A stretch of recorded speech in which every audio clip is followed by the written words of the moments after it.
स्वागत है कहानियों की दुनिया में एक ऐसी जादुई जगह जहां कहानियां जिंदा हो जाती हैं। यहाँ आपको प्रेरणादायक किस्से, भावनाओं से भरी कहानियां और अनमोल जीवन के सबक सुनने को मिलेंगे। प्राचीन कथाओं से लेकर आधुनिक कहानियों तक हर कहानी आपके दिल को छुएगी और आपकी कल्पना को नए पंख देगी। ये सिर्फ एक चैनल नहीं, बल्कि एक अनुभव है जहां हर कहानी कुछ नया सिखाती है। तो आइए कहानियों की दुनिया में कदम रखें और कहानियों के इस जादू को महसूस करें। भूतिया हवेली का रहस्य। गांव से करीब 2 किलोमीटर दूर स्थित वह पुरानी हवेली, जिसे गांव वाले चौधरी हवेली कहते थे, दशकों से वीरान पड़ी थी। कहते हैं यह हवेली कभी गांव के सबसे अमीर चौधरी की थी, लेकिन अचानक हुई एक घटना के बाद हवेली में रहने वाले सब गायब हो गए।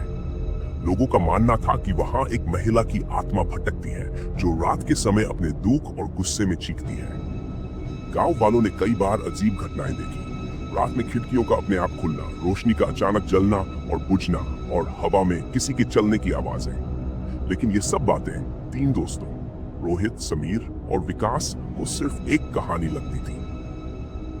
किरदारों का परिचय। रोहित मजाकिया और निडर, उसे ऐसी कहानियों पर विश्वास नहीं था और वह हर चीज को मजाक में लेता था। समीर डरपोक और कमजोर दिल वाला, उसे बचपन से ही भूत प्रेत की कहानियों से डर लगता था।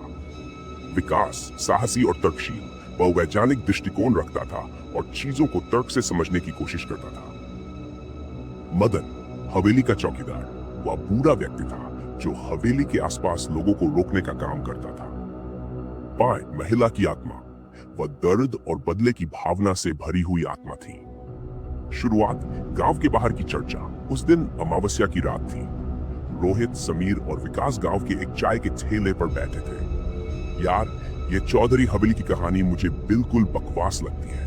भूत वूत कुछ नहीं होता। समीर चाय का कप थामते, तुम्हें ये सब मजाक लगता है, लेकिन मैंने अपनी आंखों से देखा है। पिछले महीने वहां से रोशनी आती थी। गांव के लोगों ने भी आवाजें सुनी है। समीर, हो सकता है कि ये तुम्हारा भ्रम हो। असली सच जानने के लिए हमें खुद हवेली में जाना होगा। पागल हो गए हो क्या?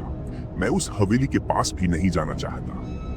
डरपोक मत बन समीर। चलो आज रात इस हवेली का राज खोलते हैं। अगर कुछ हुआ तो मैं सबकी चाय का बिल दूंगा। विकास और रोहित की बातों में फंसकर समीर को भी तैयार होना पड़ा। हवेली के बाहर का माहौल। तीनों रात के अमर बजे हवेली के पास पहुंचे। बाहर घुप अंधेरा था। हवा इतनी ठंडी थी कि शरीर में सिहरन पैदा हो रही थी। हवेली के गेट के पास चौकीदार मदन मशाल लिए बैठा था। मदन गंभीर, बच्चों कहां चले बच्चों? ये हवेली तुम्हारे खेलने की जगह नहीं है। यहाँ कई लोगों की जान गई है, वापस चले जाओ। रोहित मदन को चिढ़ाते हुए, बाबा हमें डराने की कोशिश मत करो, हम यहाँ भूत देखने आए हैं। भूत मजाक की बात नहीं है। एक बार हवेली में गए तो लौटने की गारंटी नहीं है। विकास, हम देख लेंगे बाबा। चलो दोस्तों। मदन सिर हिलाते हुए उनके पीछे देखता रहा, जैसे कुछ बड़ा अनहोनी होने वाली हो। हवेली के अंदर प्रवेश। तीनों ने भारी भरकम दरवाजा खोला। दरवाजा खोलते ही चरमराहट की आवाज ने माहौल को और डरावना बना दिया। अंदर अंधेरा था, सिर्फ टॉर्च की रोशनी में वे देख पा रहे थे। हवेली के अंदर जाले और धूल की मोटी परत थी। ये जगह सच में खतरनाक है। मुझे यहाँ अच्छा नहीं लग रहा। समीर, अगर तू इतना डरपोक है तो क्यों आया? चल आगे बढ़ते हैं। अचानक एक कोने से धीमी सिसकी की आवाज आई। वो क्या था?